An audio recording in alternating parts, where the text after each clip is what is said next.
La noche que mataron a Luis Carlos Galán, el 18 de agosto de 1989, estoy segura que las personas que están aquí, que tienen más de 35 años, lo guardan como un referente, como un hito en el país. Esa noche empieza esta historia que voy a contarles, que va a decir cómo un grupo de estudiantes logró darle un giro a la historia del país.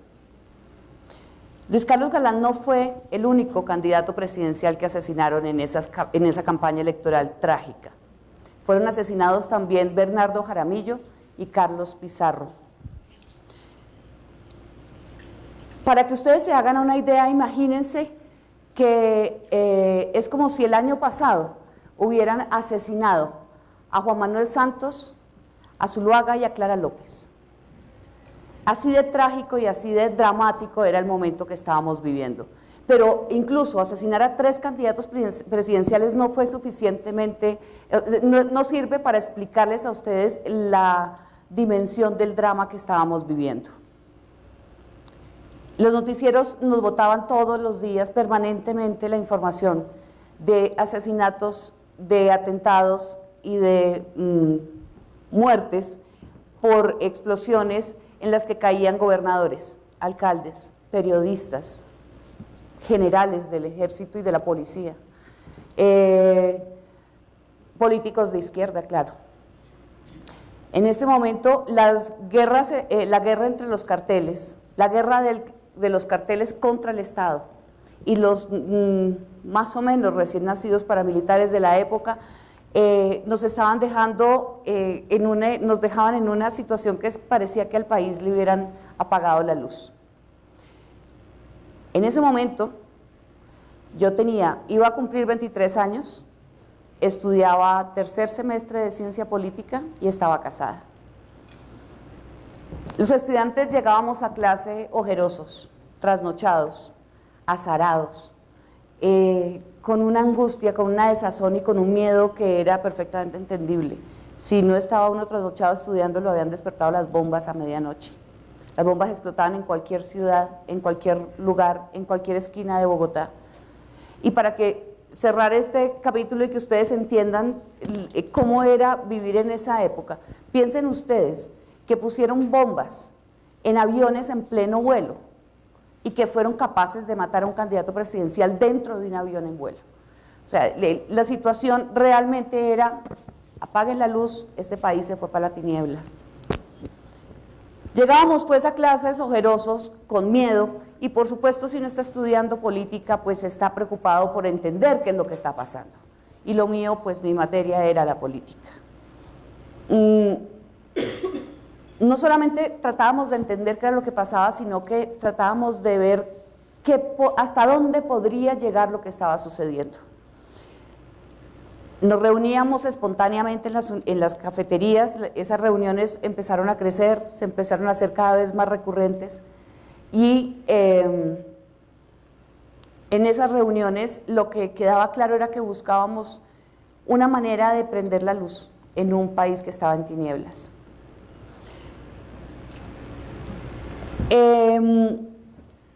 Cuando unos 6 días después del asesinato de Luis Carlos Galán, se convocó a una marcha estudiantil. Se calcula que fuimos unos 25.000 estudiantes que marchamos por la calle en absoluto silencio. Esto sucedió en varias ciudades de Colombia. En Bogotá específicamente el punto de encuentro fue el Cementerio Central. 25.000 estudiantes caminando en silencio por la calle y 25.000 estudiantes parados frente a un cementerio generaron un momento absolutamente sobrecogedor. Y yo creo realmente que ahí empieza esta historia. Empieza, claro, como respuesta al asesinato de Luis Carlos Galán, pero empieza en el momento en el que los estudiantes de las universidades públicas y privadas de Bogotá, por primera vez en muchísimos años, se encontraron para compartir el silencio por los muertos. Después de ese encuentro, después de esa marcha del silencio, rápidamente de las reuniones de cafetería saltamos a las reuniones en las universidades turnándonos. Entonces un día íbamos a la Nacional, un día íbamos a la Distrital, otro día nos encontrábamos en el externado, y lo que les voy a contar que sucedió entre esa fecha y el proceso constituyente son unos meses no solamente inolvidables, sino de un trabajo frenético en la construcción de una idea colectiva.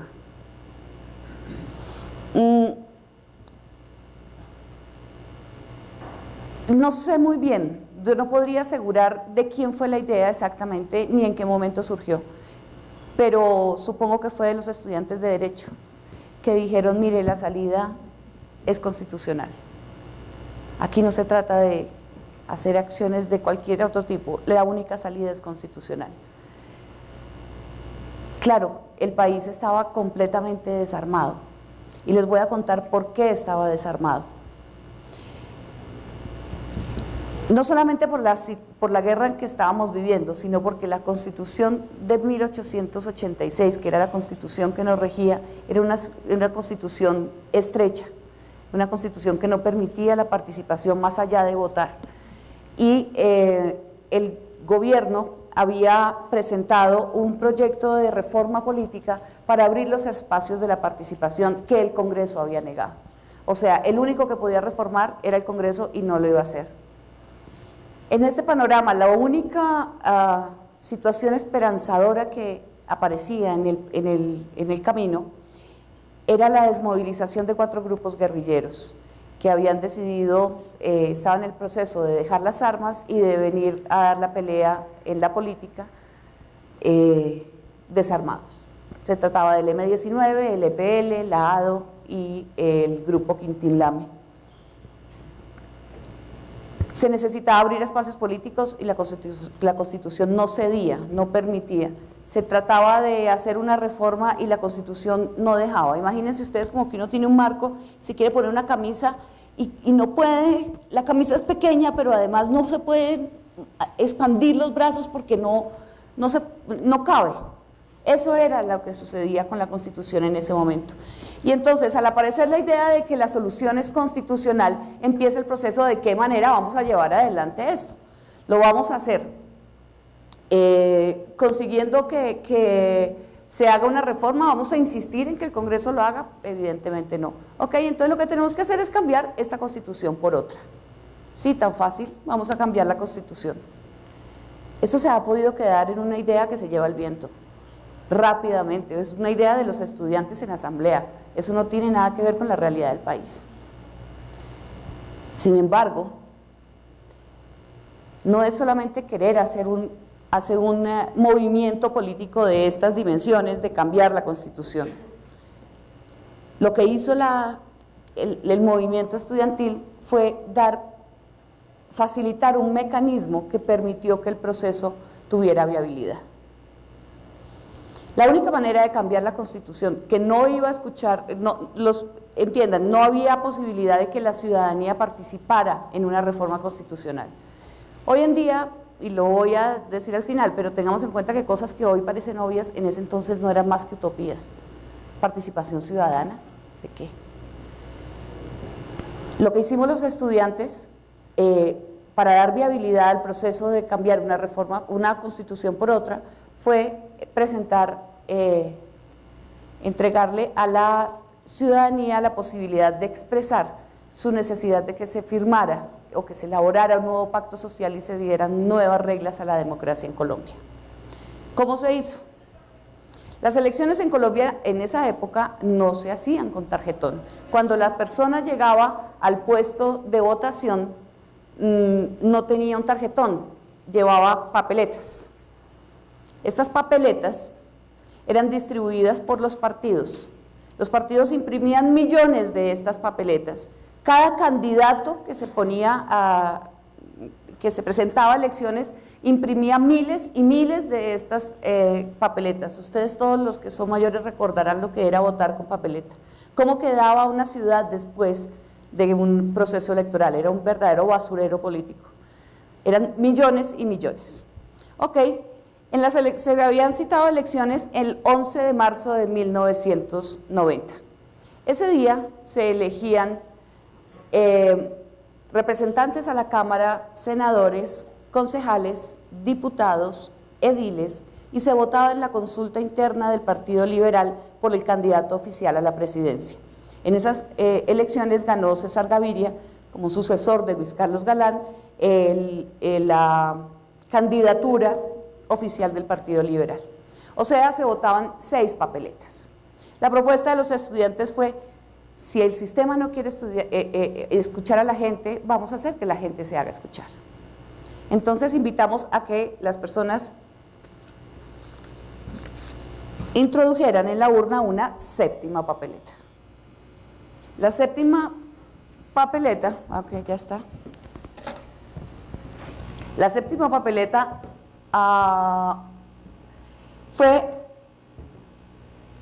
la idea era que la gente la introdujera. Por supuesto, era una decisión completamente por fuera de la ley electoral.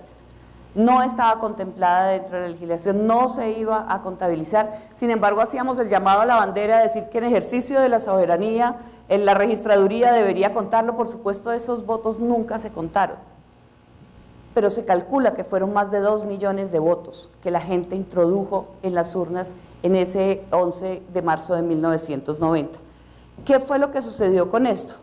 Se creó un hecho político de dimensiones enormes.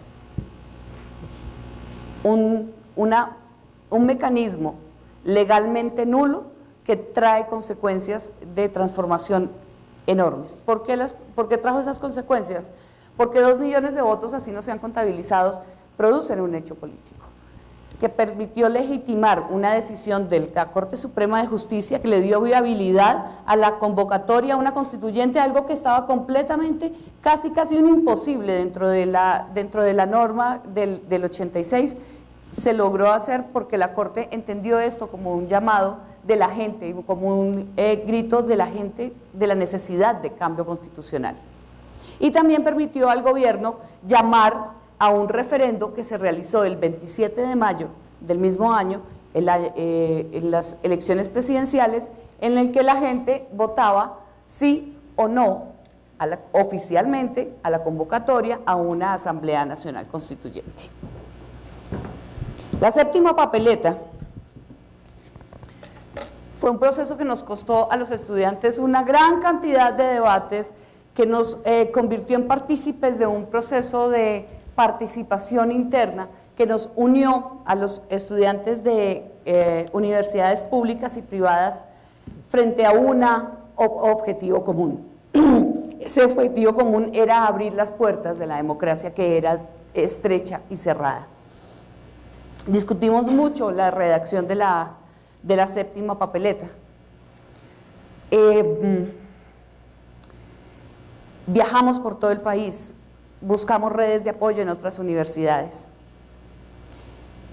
El 11 de marzo de 1990 yo fui asignada por el movimiento estudiantil al puesto de votación de Corferias, y ahí le entregué en la mano la 7ª papeleta al candidato de la Unión Patriótica, Bernardo Jaramillo, y fue inolvidable, porque 11 días después lo acribillaron dentro del puente aéreo, y así era. Después, un mes después, mataron a Carlos Pizarro dentro de un avión. Los 2 millones de votos que estaban ya metidos en las urnas no podían hacer nada para frenar esos asesinatos, y no podían hacer nada para frenar lo que estaba sucediendo. Pero esos 2 millones de votos sí iban a tener un efecto enorme en lo que iba a suceder en el país. Lo que hizo esa 7ª papeleta fue dar un mecanismo para hacer viable algo. Y yo creo que el proceso fue altamente exitoso y tremendamente poderoso para los estudiantes por varias razones. Una de ellas, que creo que es muy importante resaltar, es que los estudiantes no estábamos luchando por un texto, no teníamos una propuesta de cuál era el Estado que queríamos. No sabíamos cuáles eran cuál era el país que iba a construir esa constituyente, la que estábamos citando. La fortaleza de los estudiantes fue centrarnos en decir cómo tenía que ser escrito ese texto, no cuál debía ser el texto. Ahí el poder es, nosotros le entregamos un mecanismo a la gente para que sea la gente la que construya su constitución. y no centrarnos en el papel de los estudiantes en la redacción de la Constitución. Por eso fue poderosa, porque la discusión sobre qué artículos queríamos o cuál es el contenido que creíamos que debía tener, pues cambiaba de uno a uno, y ahí hubiera sido imposible llegar a un acuerdo entre, por decir algo, la Universidad Distrital y la gente de la Sabana. Pero con cuando en lo que estamos trabajando es en una manera, en implementar un mecanismo para que sea la sociedad la que cree algo, pues esto le dio una enorme potencia al movimiento en ese momento. Después de esto se citó a elecciones ya para elegir constituyente. Valga decir que en ese primer semestre de 1990, cuando yo cursaba cuarto semestre, ya el ambiente de constituyente era claro en todos. No había forma de reformar la Constitución, había que abrir un camino para ampliar la democracia, teníamos que crear nuevas formas de entendernos entre los colombianos. Ese semestre, claramente yo tomé la decisión, no tenía más opciones que dos. Una, centrarme en estudiar, en sacar la carrera, en sacar el semestre, o la otra, ponerme al servicio del debate, del debate en la calle, del debate con los estudiantes y del debate con toda la gente. Andábamos por la calle manifestándonos y escuchando los ecos y los ecos y los ecos que crecían. Nosotros no teníamos una constitución ni teníamos una redacción para entregar para que fuera tenida en cuenta, digamos así, desde de partida. Lo que necesitábamos era que la gente se vinculara y creyera en que sí era necesario crear una nueva forma de entendernos, un nuevo pacto social. Cuando esa constituyente se votó, era el 9 de diciembre de 1990. En ese momento yo terminaba quinto semestre y tenía 5 meses de embarazo. Por el embarazo había bajado mi participación, digamos, en la militancia, pero el movimiento en realidad estaba en esos meses preocupado más por su presencia en la asamblea, cómo iba a ser su participación en las listas, qué sé yo. Después de esta votación, yo me dediqué en el semestre siguiente a seguir los debates de la constituyente por la televisión, los transmitían en directo, mientras esperaba el momento del nacimiento de mi hija, que fue justamente en esta semana, hace 25 años.